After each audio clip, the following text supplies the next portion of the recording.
tous et à toutes. Merci d'avoir répondu à l'appel. Merci à tous les responsables et délégués associatifs, aux médias surtout, d'avoir fait les déplacements pour cette conférence de presse. Je m'appelle Kamara Malali, je représente le collectif des associations au sein du Haut Conseil des Maliens de France, des associations à jour de leur cotisation, même ceux qui ne sont pas à jour de leur cotisation. Ce problème, ça nous concerne. Donc, on ne va pas répéter les mêmes choses. Donc, cette histoire, donc, moi, je vais citer des noms très clairement. S'il y a un problème, c'est à cause de Habib Silla. Habib Silla, la première erreur qu'il a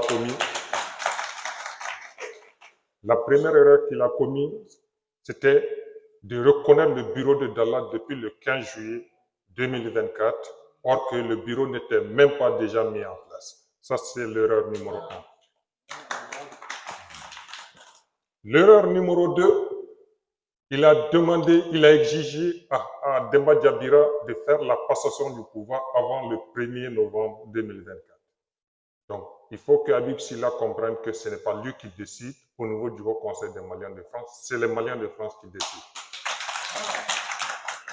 Et c'est pourquoi je profite du coup pour interpeller monsieur le président, le général Assimi Goïta, le ministre des Affaires étrangères, le ministre des Maliens de l'extérieur, le ministre de la Justice et M. Habib Silla, ça fait la 4e fois que je l'interpelle, concernant la situation de Demba Diabira. Demba Diabira ne peut pas être arrêté, Demba Diabira ne peut pas être jugé. Les tribunaux maliens, les juges maliens sont incompétents pour juger le cas au Conseil des Maliens de France parce que c'est une association qui est régie par la loi 1901 selon le droit français et non par une loi malienne. Donc, le juge qui a arrêté M. Diabira, moi je le dis clair et net, soit il retourne à la fac pour reprendre ses études de droit, soit c'est un amateur. Nous, on n'a pas le temps pour les amateurs. Et concernant le problème, ce n'est même pas un problème d'association maintenant, c'est un problème politique. Ceux qui sont derrière encore, je vais citer des noms. Premièrement, il y a Habib Silla qui est derrière le coup. Deuxièmement, il y a Mohamed Hawa Gassama qui est derrière le coup. Et troisièmement, il y a Hamidou Traoré qui est derrière le coup, en plus de Dalat Traoré.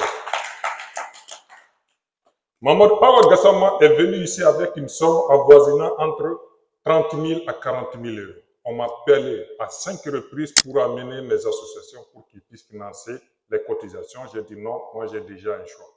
Donc, pour revenir un peu, Mohamed Hawa a éjecté plus de 20 000 euros dans la campagne de Dalat.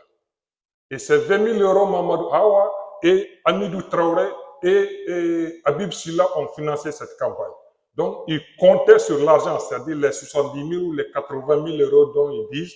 Ils comptaient sur ces 80 000 euros. Lorsque Dalat aurait remporté les élections, ils auraient repris les sommes qu'ils avaient éjectées lors de la campagne de Dalat. Et malheureusement, jusqu'à l'heure où l'on parle, il n'y a pas eu de passation de pouvoir. Et puisqu'il n'y a pas eu de passation de pouvoir, les 20 000 euros que Mohamed Hawa et ses collègues politiciens ont éjectés dans la campagne de Dalat, donc ils sont en train de comprendre que l'argent est en train de tomber dans l'eau. Et pour ça, ils ne peuvent pas tolérer. C'est pourquoi ils sont en train de mettre la pression sur les juges. Ils sont en train de faire du chantage. Ils sont en train de séquestrer Demba Diabira en disant qu'il est temps qu'il signe la passation de pouvoir. Il est temps qu'il passe le pouvoir à Dalat Dramé et il est temps qu'il lève la main sur le compte bancaire du Haut Conseil des Maliens de France. Donc, ceux qui disent qu'il y a usurpation de poste, je vais donner un cas typique. Actuellement, à l'heure où je vous parle, c'est M. Donald Trump qui a remporté les élections américaines. C'est comme si Donald Trump a porté plainte contre Joe Biden en disant usurpation de poste. Il y a une procédure à respecter et Dalat a violé devant tout le monde les statuts et les règlements intérieurs du Haut Conseil. Or que les statuts et les règlements sont signés et ils portent les initiales de Dalat.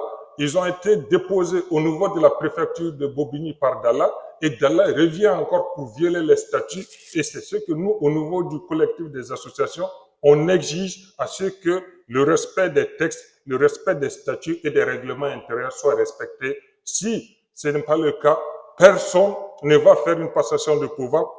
Il n'y aura pas de compte rendu, il n'y aura pas de bilan financier et la commission qui est chargée des élections ne va pas rendre l'argent qui a été récolté lors des élections.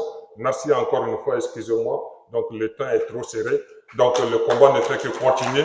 Nous allons demander, nous allons exiger la libération immédiate de Demba Jabira sans délai. Merci beaucoup.